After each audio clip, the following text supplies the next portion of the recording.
Hi, everybody, and welcome to episode 3 of hashtag Blind Talk. I am your co-host, Murray Elbourne, and today I'm with, Tammy. and we're going to talk about a unique topic, and I'm going to let Temmie actually introduce the topic today, and tell you a little bit about it. Hi. So the topic this week is one that I found across the board a uniting sort of topic, and it is about anger and the feelings that we have upon diagnosis or learning that we are losing our vision. As with anything, big changes in our lives can make a big impact. So the anger phase is a very important phase that I have found I needed to work through in order to have a better outlook. And so I'm excited to talk about that today. Awesome. I've also been through that, but in a different way, where I was born with blindness and scarring on both my corneas, but I've actually lost my vision that I had twice. First time due to cataracts in my teen years, in my early 20s, and then more recently when I had a stroke in 2022 and lost a lot of vision. And so we'll kind of come at it from two different perspectives, which I think will also be good. Exactly. Yes, yes. So for me personally, I was not diagnosed until age 40, and it was on a routine eye exam. I just went in thinking I needed glasses and learned that I have retinitis pigmentosa and that I was going blind. So completely caught off guard for one. I didn't know how to absorb every bit of that, and I didn't know how to feel about it. I was in a healthcare career that I absolutely loved and was just living life, you know, and doing all the things. And I really did not know how to absorb it all. So I kind of took some time wrapping my head around it, learned about more about the process, and got genetic testing to find out my mutation, which many people they don't get to know their mutation because there are so many different forms of RP. So I did find my mutation, and so that enabled me to learn a little bit more about what to expect. Of course, in any sort of blinding eye disease, there are so many, and nobody ever sees the world the same way. Nobody goes through those processes in the same way. And I think that is also true in the way that we deal with it. So for me, of course, shock and awe in the beginning.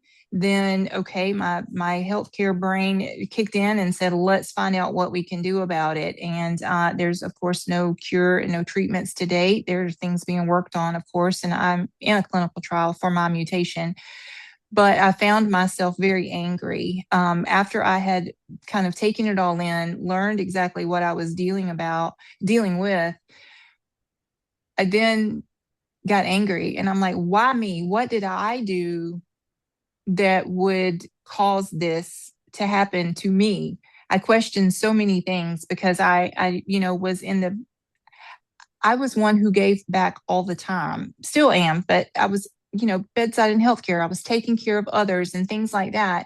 Why would this happen to me and cause the changes that I was facing to impact me? And I think that that is a very normal thing to ask.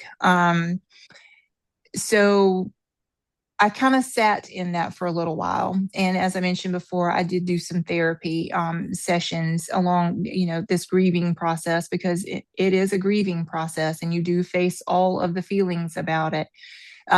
So once I learned more about it and learned how to control my feelings a little bit more and kind of pivot my anger, I'm not going to let it get me, is kind of where I went. So I'm not one to let anything get me down. I'm not one to let anything get the best of me. I'm very competitive. I love challenge. I love for someone to tell me that I cannot do something because I will prove you wrong. So my anger, I decided to take it out on the disease itself and fight back. So I did that by pushing myself to do things that I was maybe not fully aware that I could do. I had become scared. I was a recluse. I was not leaving home very much. I was afraid to try new things. I was afraid to go places where I was not familiar in navigating it. So when I kind of took on the mindset of being angry at it, I'm like, you're not going to do this to me. You are not going to make me into someone that I am not. I am still very much me. And we talked about a lot of that last week where we discussed blindness. It doesn't define us. It's a part of us. And these, you know, these journeys that we're all on, yes, it's important for educating others and, talking about it out loud. However, it is not everything about me, and it is just a very small part of me. So I shifted focus and started going full force into, you're not going to get the best of me. I'm going to continue to be myself. I'm going to continue to be me, and the world is going to see me still. I think that's a really important point. And to that, what we talked about last week, it certainly resonated with a few people who contacted me about our discussion last week and said how reinforcing it was to them to have that perspective and to listen to somebody else talk about that they haven't changed. It's just the vision that's changed, and they needed to get back to feeling more comfortable in that skin. And like you said, I think different things can get you to that place. And it's a journey, right? And it's a different journey for everybody. But like you said, when I lost my sight the second time after my stroke, it was harder because I was the CEO of the largest disability sports company in the country. And, I was meeting at a high level, traveling a lot, giving presentations. Like there was a lot going on that I just felt like I had taken 10 steps back and was not as Right. capable because, I am lucky enough to have 2200 vision, which is about 10%. But I can still read my phone without using voiceover. I can still read documents, in the right light. I don't have to use as much assistive technology as I did for that period of 6 months. And unfortunately, that coincided with a national convention that I was holding where we Mm. had local councils coming in, state, national, and federal governments. We were doing a whole bunch of campaigns. I had outreach things that I was doing with clients and sports. And, it just made life tougher. Like, I think that's the thing that frustrates you is when you're used to doing something a certain way, like you were saying with, the medical facilitation of patients, it's Right. when you start to face things that you can't see anymore that you used to, it's just frustrating Yes. because not only does it, you have to think of a different way to go about it, but you also have to deal with the stress and the anxiety and the frustration and anger of it. And counseling was actually really good for me. I'm not a huge counseling fan. Right. Sometimes I feel like counselors have more problems than you have, and maybe that's the Right. way of deflecting, not dealing with their own stuff. They become a counselor. But if anybody hasn't seen the show Shrinking on Apple TV, I highly suggest that you watch that. It's got Harrison Ford in it. And that show is actually really funny about therapists. But Oh, yeah. um, uh, I do think that if you are angry, you do need to talk to somebody about it. And Yes. Yes. it's important to just not bottle it up because with anger, it becomes depression very easily. And like you said, Right. isolation, right? You don't want to go anywhere. You don't want to deal with it. You'd rather just like be in your own environment and deal with it there. But then what happens is it's a very slippery slope, right? Because you take yourself out of your community, you take yourself out of a workplace, you take yourself out of environments that give you those dopamine hits in your brain to be able to rationalize or come to terms with that in a quicker sense or an easier sense. And you take yourself out of all of those situations. Exactly, exactly. And I found also for me, the anger was not only angry about what was happening to me and the changes that were happening, but I was also angry at not being able to do progressively I noticed changes. I have small dogs, and I would have trouble finding them when I knew it was time to take them out. And I would scan the floor, and one of my floors are a little darker, and I've got one dog that's black, and I couldn't see her. And Yeah. I would get so, like, and I knew that she would, and finally she would reach up and, like, Yeah. touch my leg to let me know that she was there. And those blind spots happen all the time. I would drop things, and, it would take a little bit extra time. And I Yeah. was also angry about being exhausted at the end of the day Yeah. from trying to see everything, because I Yeah. felt like I'm constantly scanning, and I'm still that way. Like, I'm constantly looking, constantly scanning, Yeah. just to make sure that I'm seeing everything, and just to make sure that I'm navigating, Yeah. in general.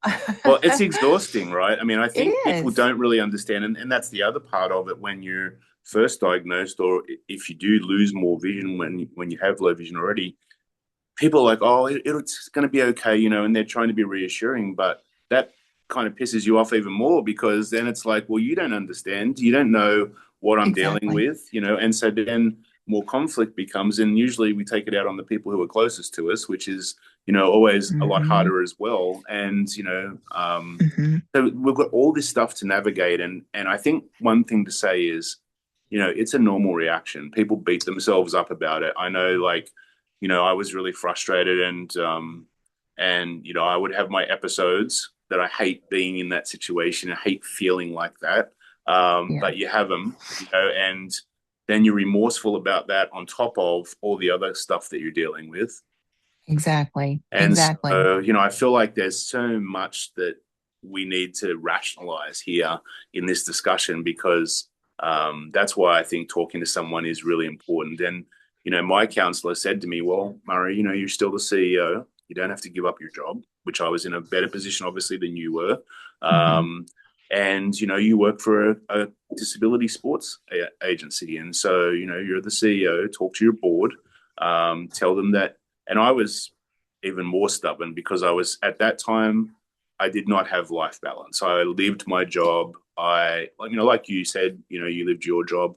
And I took a week off after a stroke, and went back to work. Right. And so, Yes. you I know, get it. Hmm. I just wanted to go back and be in that environment where I felt like I was productive, and I felt like I owned what I needed to do. And I just struggled because I couldn't see things the way I used to. I had to take extra time to be able to read documents and create documents. And I also had paralysis in my pinky finger on my left hand, and down the side of my left hand with the stroke. And I still have that today.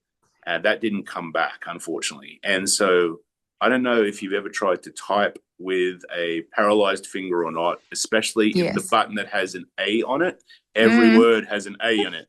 And it's Yes. it's Yes. so frustrating, like literally. I get it. But Hmm. I want to talk today also about toolkits. And like, yes, everyone's angry, everyone's frustrated, everyone's annoyed at the Hmm. situation that they're in. But Hmm.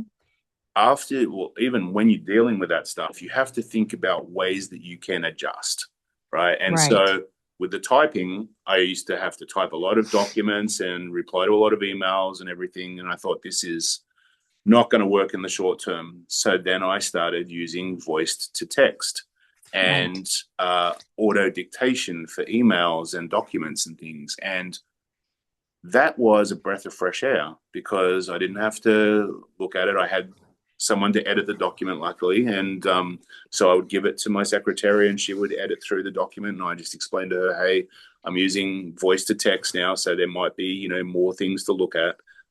But that was a solution. So I think, in addition to Hmm. dealing with the anger and the frustration, and trying to find a good therapist that can ground you and talk about the reality of your situation, and that you still are who you are, and that's an Right. important thing to talk about.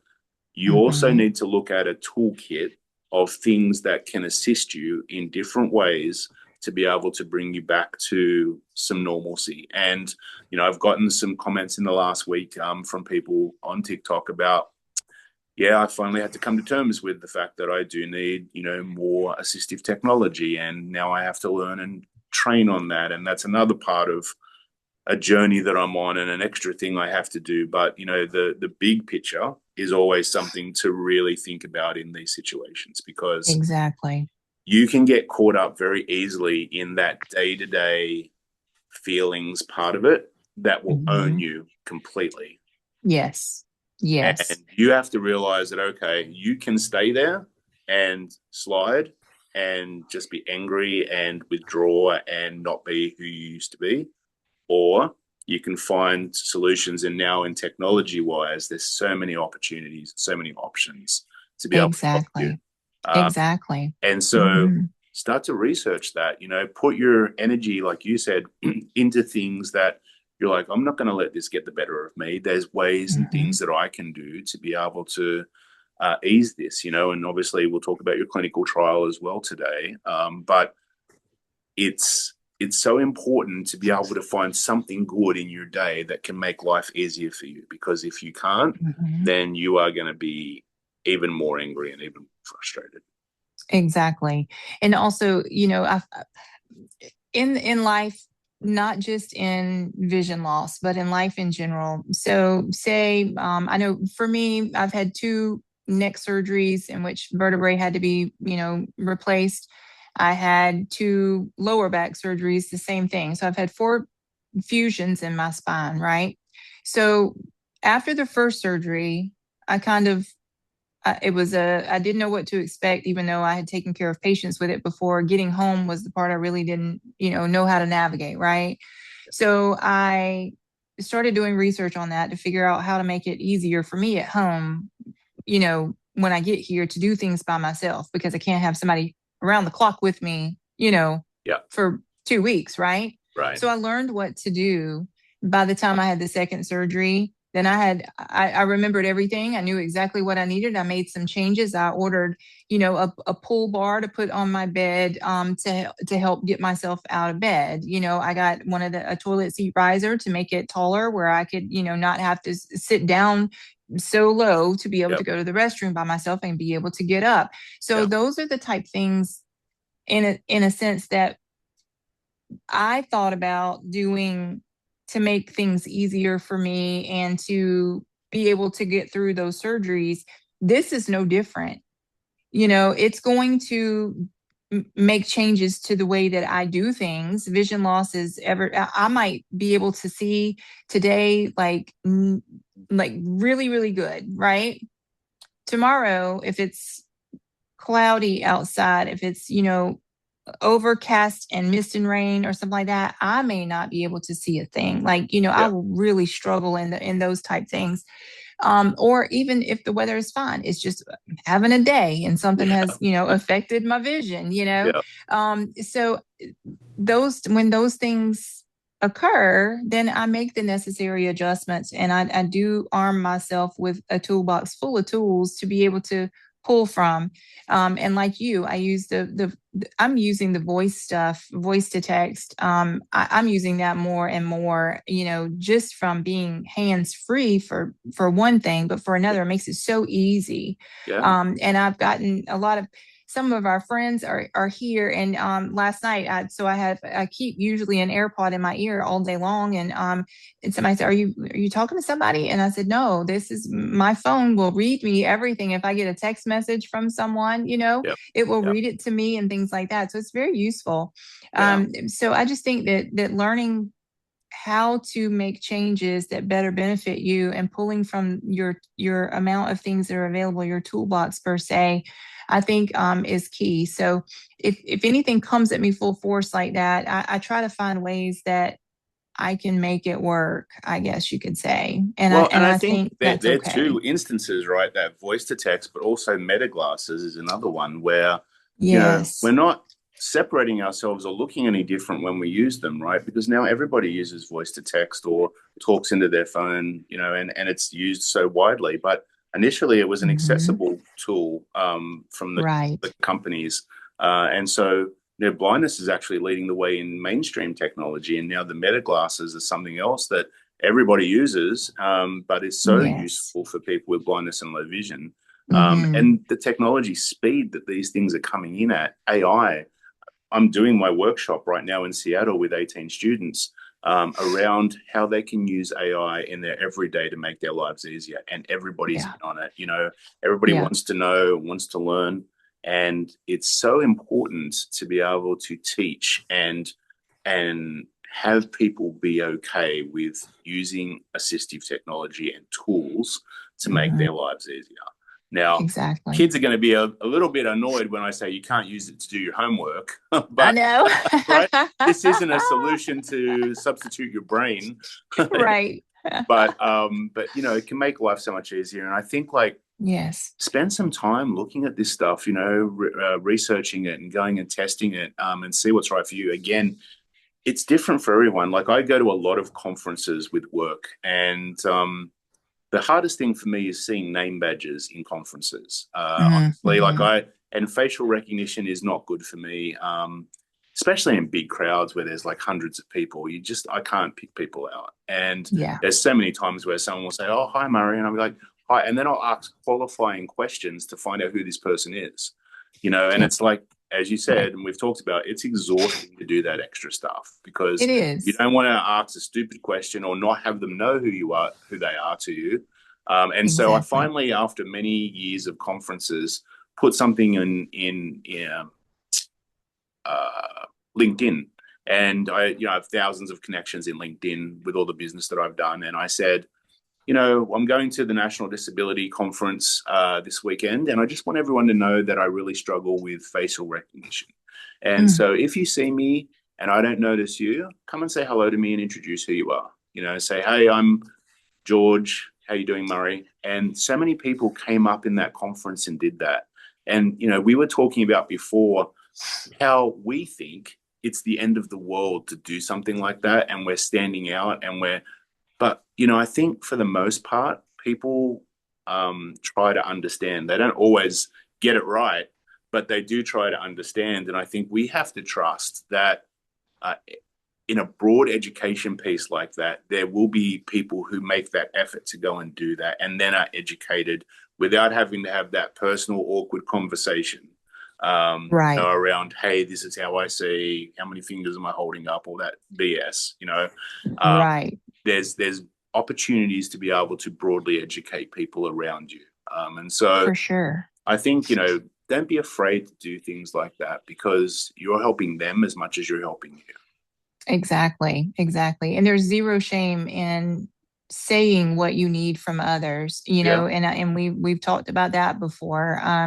It's people I find they want to help, they just don't know how to help. Yeah. And they may offer help in ways that we find annoying, and so we try to educate, or at least I do, on what my specific needs are, because what I need is not what Murray needs, and what Murray needs Yeah. is not what, Janelle needs. And so, Absolutely. that sort of thing. So everybody is different. But I think it's finding that comfort within yourself to say, I don't care what they think about the situation. I don't care if they think I'm saying something stupid. you Yeah. know Absolutely. Say it. Yeah. Tell them, I don't need you to say, oh, it's over there. I Yeah. need more specific instructions. I do it to my staff all the time. We're in this workshop, and a staff member will say to a student, "Oh, it's over there." I'm like, "Where's Yeah. over there?" I'm Where? like, "They can't say where over there is. You need to be more specific." Exactly. I once had students come into a goalball training session, and goalball is played under blindfold, so everybody cannot see anything during the game. And they were coaching students, and I said, "Okay, you're going to coach day one, and then we're going to debrief, okay? And I want you to use specifics." And there were so many generic terms that they used that the players are like, "What do I do? I don't know what you're telling me." And then I put them under blindfold on day two, and I said, "Okay, now I'm going to coach you how you coached them yesterday, and you tell me how effective this is." And so those students went back to their university and said, this is the best thing I've ever done because Oh, I improved my communication skills dramatically and mhm. thought about how to actually articulate what the players needed in a small period of time, which made my analytics and my brain function work so much better. And so, Right. we take all these things for granted and we think of, the perception at the moment in America, at least from my perspective, is that anyone with a disability is not capable. And that's a Exactly. horrible message to send. And Yes. I get very frustrated Hmm. that that's the narrative. And I Yes. just think, you don't understand like how much more we have to think, work, adjust, adapt to even be on a near equal footing with someone with full vision. Um, Exactly. and how exhausting that is. And Hmm. so it is a lot harder. And look, both of us really recognize, if you are listening to this podcast, that it's not an easy journey. And the things that we talk about, we've been through, right? We've been through what you've been through. We Hmm. understand. We've been through the emotional turmoil of it. We've been through the adjustment phase of it. We've been through the self-help phase to get out on the other side of it, Hmm. and try and find Hmm. a way that we can give back. And so that's one thing that we've talked about before as well that always has resonated with me. You said, why me? Well, I'll tell you why you, is because, you care. You're a giving, loving person who used to be a medical professional. And that is a similar calling here. And you've helped so many people just tell your story. I told you about the student in Maryland who Yeah. didn't know anybody else with the same mutation, and was so amazed that there was somebody else out there. And it's Right. stories like that, honestly, that we just kind of take for granted a little bit or don't necessarily think of in that anger phase where, Exactly. okay, I've always thought I have this because I need to go and help people, right? And so Hmm. now I have my own business for it. It's fantastic because I can also earn a living as well as, help people. So like things are Right. meant to happen Right. for a reason, I believe. And, Hmm. I was Hmm. listening to this video of like the 11 life lessons and I put it up on my story. But it's so true is like you don't meet people by random. Right. Usually like there's a purpose to meeting Hmm. somebody and there's a purpose for what happens to you. And even in your anger phases, sometimes you just have to have faith that this is what's meant to happen to do something different in your life, Hmm. and Hmm. to see a different perspective in your life, or for whatever reason it is. And I know there's a lot of people out there who don't have faith, and that's okay too. Like you believe what you believe, Right. but Exactly. Yeah. I believe that that I was given this at birth because I needed to go through it, and it makes me stronger every day to have to do Hmm. this extra stuff. And I see students who have motivation and get ahead of it and battle it and go through it, and then I see students who don't. They it's too Right. hard for them to deal with, and they haven't got their toolkit together, and they don't have the support networks, and so I Hmm. definitely see both Hmm. sides of it, nearly every day, which is good and bad, Yeah. right? Exactly, exactly. I am one who also believes that people are put in our paths for a reason. Things happen to us for a reason, and I will just tell you one quick story that made this really come home for me throughout my process. This happened to me. I worked a day shift one day and needed to leave. My daughter had a softball game, and I needed to leave right at shift change. And I had already told the other person who was relieving me, I need to leave here right at shift change. I'm going to have your report all done out for you, answer all your questions for you quickly, but I have got to go. Well, she was late, which threw me late leaving. When I left there, I was so angry. I'm like, and she had gotten stuck in traffic. So, I was thinking, how dare, why Yep. did she not make the necessary changes to get there earlier, even though traffic was bad? I was just angry. So I ended up being about ten minutes or so late. So on my route home that I come every day, it's a back road, and usually there are a lot of big trucks on that road trying to stay off of the interstate. As soon as I came down the hill, I saw an overturned truck. I'm in Yeah. my scrubs from work, everything. Of course, I do have a medical bag in my car that I keep all the time.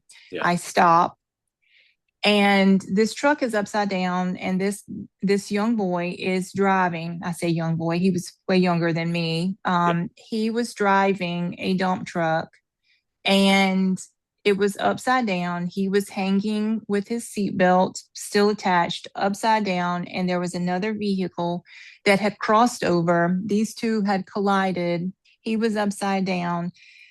I ran to him, and someone else came, called 911. I knew better than to not move him with Yeah. everything. So we're waiting on help to come, and I'm trying to calm him down. He's frantically upset.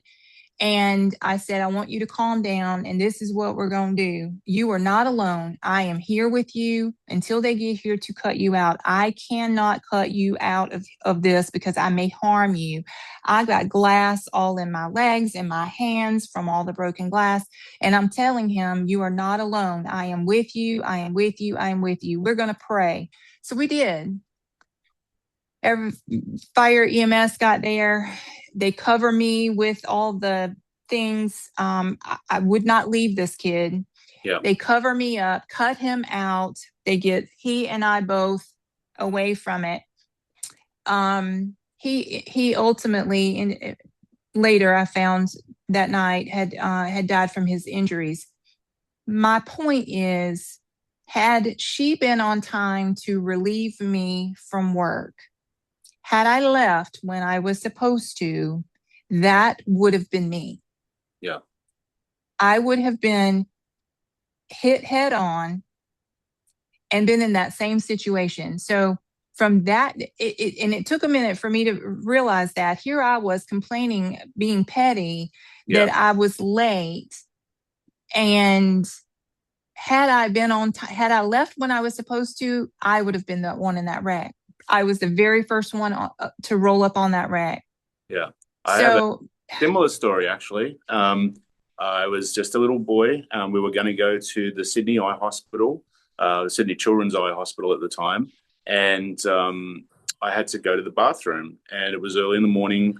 And my mum was so annoyed that she like spanked me down the stairs of the train station because we missed the train.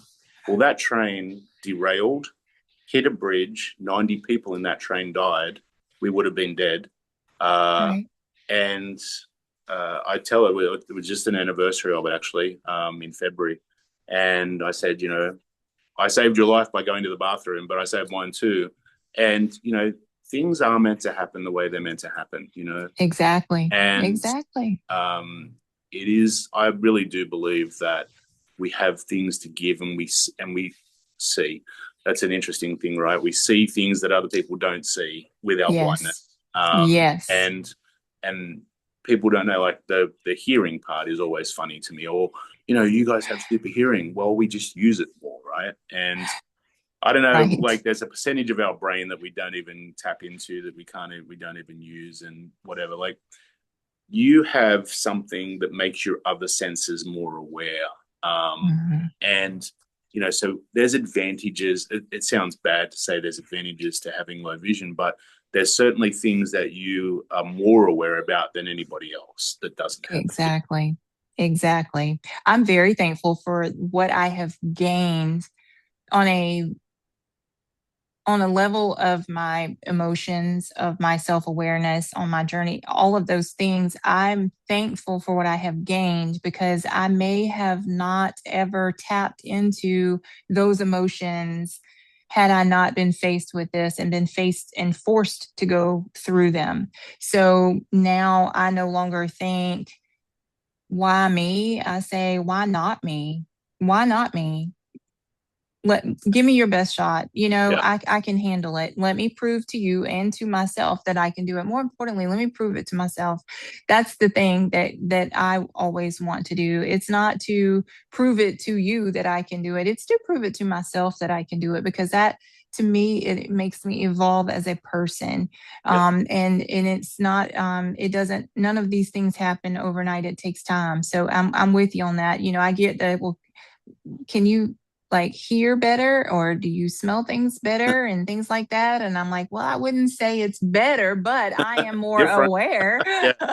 It's Exactly. definitely different. And When I you're get crossing a questions. road and there's no lights, you have to definitely be listening for traffic.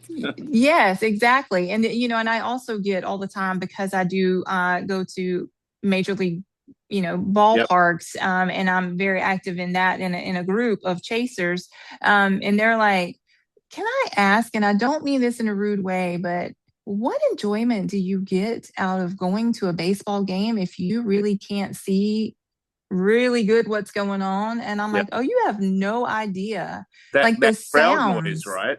And all the Yes, sounds that are around you, like wow. exactly. Like I can't see when the ball's in play, where the ball's gone, but you can tell from the sound of the crowd what's going on, and you tune into that, right? And you're aware. Yes.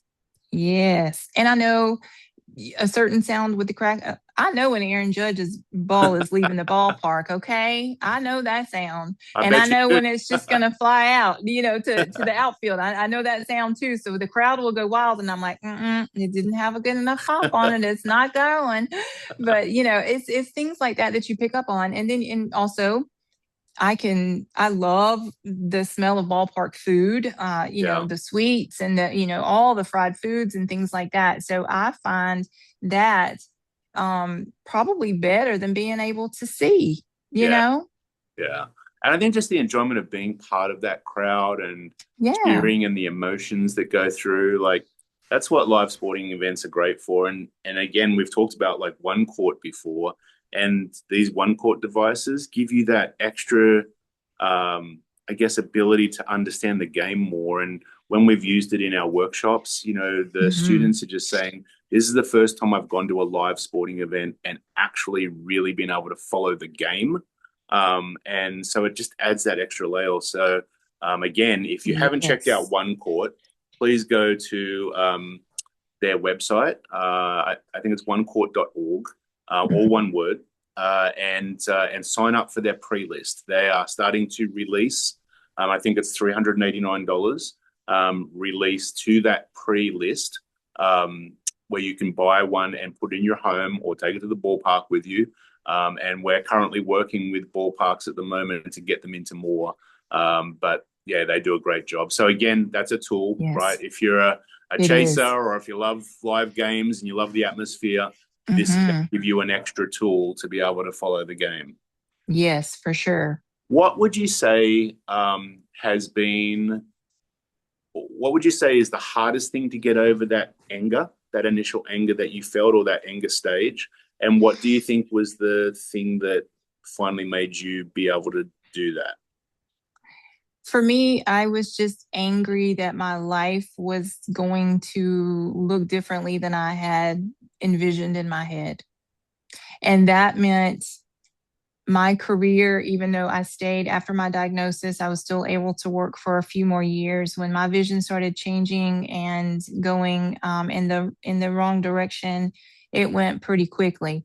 Yeah, Losing my night vision, of course, was a big thing that I, I could never see in the dark, but I didn't think anyone could. right. So when I was formally diagnosed, then I learned that it would only get worse, and it was completely normal to not have any sort of night ability to see in the dark. So losing my night driver's license, I think, when that came to fruition, was a big thing for me. um, and I hate when the time changes and I have to be home, by dusk, because I cannot, go Yeah, anywhere, drive, after dark. So that to me made me very angry. So it was those things that I was, began to face, that I just got so mad about. And I think therapy for me was a great tool to talk about it.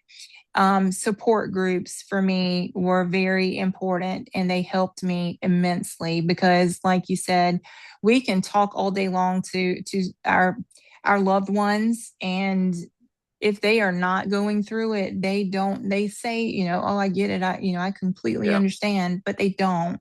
Yeah. So talking to others who actually go through the process, and have had those same feelings and can relate, I find that probably one of the biggest things that helped me to get through the angry phase. And knowing that I wasn't alone in that, and it was okay to get mad at something and get angry, scream if I needed to. And there were Yeah. times where I Yeah. screamed and Yeah. I let it out. And so, I would be here by myself and couldn't find something on the floor, and I would just stand there and just like scream and get it out of my system. Yeah. Then I'd be all better. You know what I Yeah. mean? Yeah. And yeah, and it comes back again to not beating yourself up about this. It is Right. something that is traumatic, and Yes. you can't just dismiss that or say, "Oh, I'm being stupid for feeling angry." Mm-mm. It's devastating, right? And Hmm. you have to adjust your whole life, and that's not never easy. It's never easy Right. at any time to be able to do something like that. And like you were saying, as a medical professional, I'm sure that you saw patients that would come in and be at different stages, Hmm. and be able to deal with it in different ways. And so this thing is just like everything else, like you talked about with Hmm. your back. I've had two torn rotator cuffs. I'm about to go in and get my torn labrum Your hip. operated Hmm. on. Like you have to do the rehab. And I think like rehab for vision loss is the orientation mobility, it's learning assistive technology, it's adjusting how you Hmm. cook, all these things. But there Right. are tools to do it, and there are tools to be able to deal with whatever you're going through.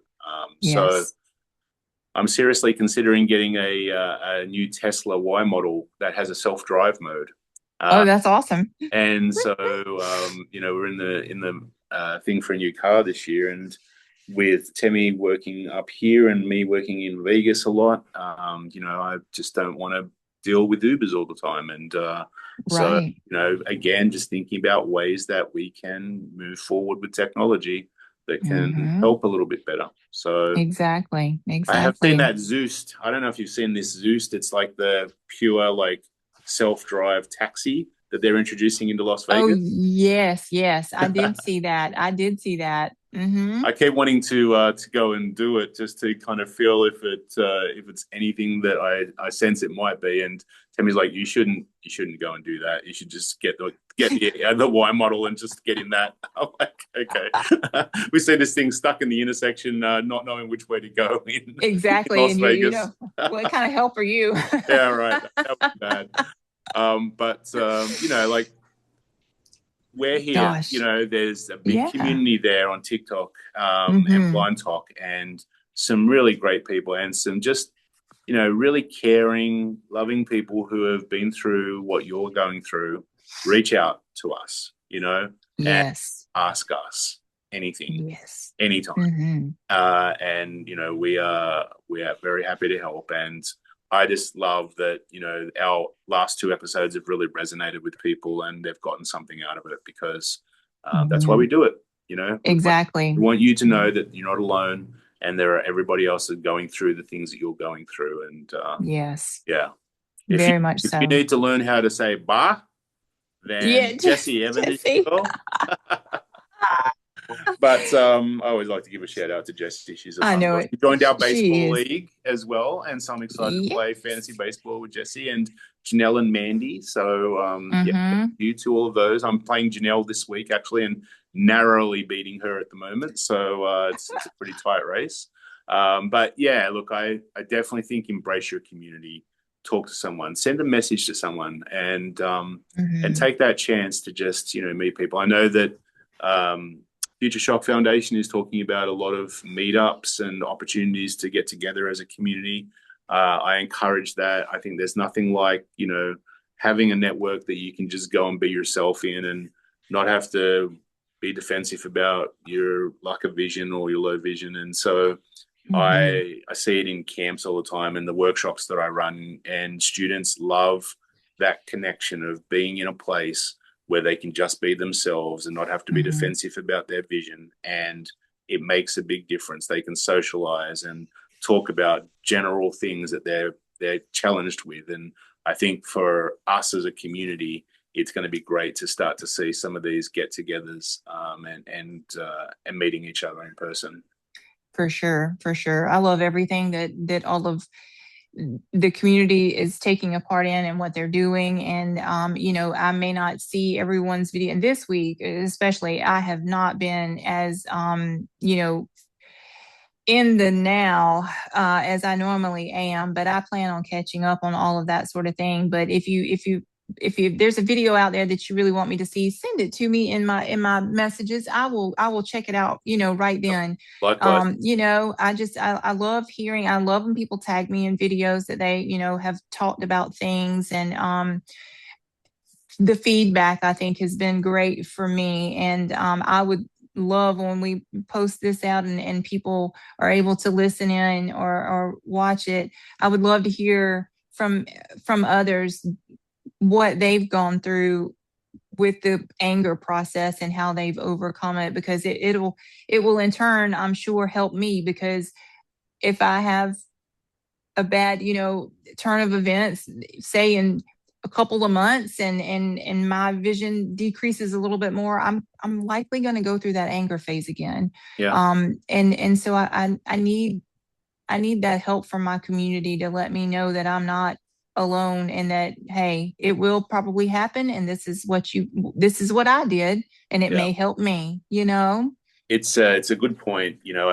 I came here into Seattle a couple of nights ago, and um, my wife brought a lot of luggage, and I was like 11 o'clock at night carrying bags and stuff up, and I was just like, oh, my hip's really sore, and I've got a shoulder issue now, and so like I'm just hurting a lot. And I made this video that I was talking about being here, and I was less than enthusiastic, and my students saw it, and they're like, "Oh, don't you want to be here?" And that is the furthest thing away from what I was, but I was tired, and I just Yeah. didn't articulate very well Right. how I was feeling, and so brought me back to earth to say, hey, these students really rely on me to be able to turn up and be my Australian jovial self for a week, Right. and provide an opportunity for them to learn and grow. Hmm. And I can't wallow in my own pain for too long. Right. Exactly. That's not what I'm here for. And so it was a Exactly. good message that they came back and said, "Hey, you don't really want to be here." And I had to think, okay, you shouldn't be doing stuff like that. You need to be Yeah. aware of what you're doing. So, Right. Right. well, there's always someone who brings us back down to earth, right? Always. Always. You got that right. Yeah. Any final thoughts? Anything you want to plug? I want to thank everyone for their support, for sure. And the comments and the shout outs and that sort of thing. The community that I have found on here has just been amazing. And I never dreamed that I would meet so many people that are going through a lot of the same things that I am going through. And it has made me feel hugged Yeah. in the biggest sense of the word, because sometimes I feel very alone. I don't, like I said before, I don't know anyone personally in my life with vision loss. And so I feel very alone. I'm so glad I found these people. I'm so glad that I put myself out there to be on here, to be surrounded, because each and every day, y'all make me feel like you're just giving me one big old hug, and it feels amazing. Yeah, that's special. I have to say, I've been around blindness my whole life, and this community is really special. It brings a new degree of, I think, just understanding on a day-to-day basis, and the fact that you can just kind of be yourself to people, and talk about if you're having a bad day, or if something's going on, that people understand, and we kind of share in that, is nice, and it's Mhm. appreciated. So Yes. thanks to everybody in our community for the posts that they do and the friendship that they've offered, and just the I guess the understanding that everybody has for each other. I think that's really special. I think it is too. And I also enjoy learning. I learn every single day from everybody in this community, from posting about your meta glasses and what they help you do, or, how you get your grocery order, messed up and what you've done to Yeah, get it right the next time, things like that. I love all of those videos, and I learn something new and absorb from you all every day. So thank you.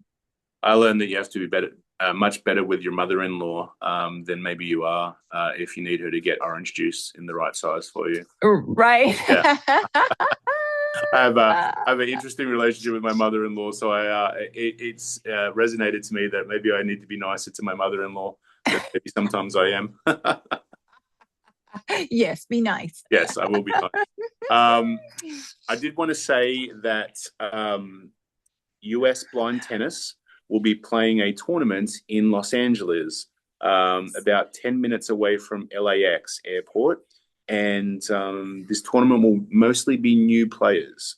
So Mm, if you are a new player in California and you're in, or anywhere really, and you want to go to LA for a weekend to play some tennis and do some sightseeing, April 25th, Saturday, April 25th, is the day that this tournament will happen.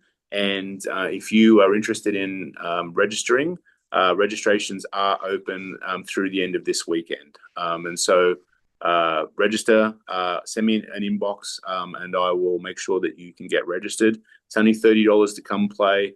And you'll meet a whole bunch of community there as well, for people who are just starting out playing tennis. So very good awesome. stuff there. Yeah. All right, my Sounds friend. Well, great. I wish you the best of luck in Houston. I hope everything goes as best it can for you Thank you very in your next much. adventure. And Yes. this podcast will probably be up around 5 o'clock today, Eastern, 2 o'clock today, Pacific. My Perfect. intern is actually here at the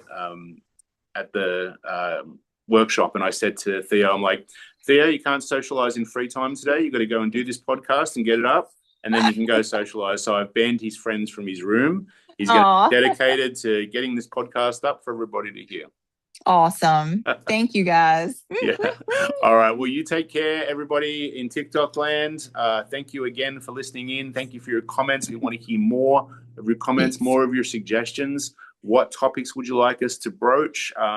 We haven't decided on a topic for next week just yet. So if you have any topic suggestions, we're all ears with our tuned in hearing.